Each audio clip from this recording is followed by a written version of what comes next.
ali hinski. To je dan D. Mi smo bili svjesni da tada se ili se umire ili se pobeđuje. Imali bi 100.000 vojnika koji su bili u Bosni, slobodni da idu da ih prebace u Hrvatsku gdje se već ratovalo, plus bi nas, Bošnjake, mobilizirali i poslali u rat protiv Hrvatske. Ganić, ustade, šta je imene?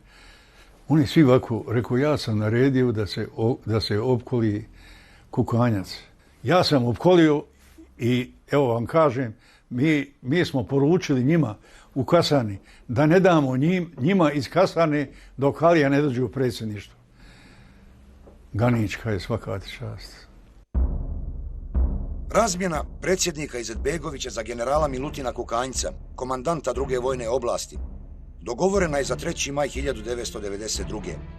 Kršeći dogovor, general Kukanjac je u koloni poveo cjelokupno ljudstvo, 270 ljudi i 36 vozila.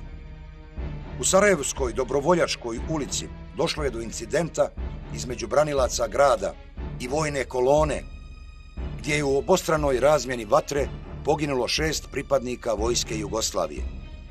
Narednog dana svi zarobljeni pripadnici vojske Jugoslavije su oslobođeni.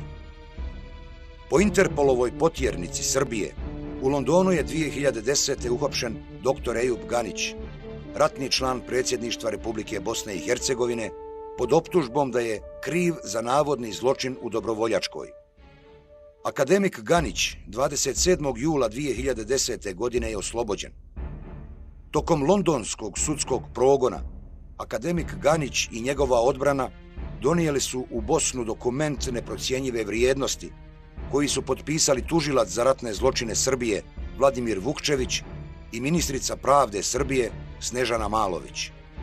Srbija je po prvi put u ovom dokumentu priznala da je ratovala u Bosni i da se 2. maja 1992. godine na teritoriji države Bosne i Hercegovine vodio međunarodni sukob dvije vojske, vojske Jugoslavije sa bosanskom teritorijalnom odbranom.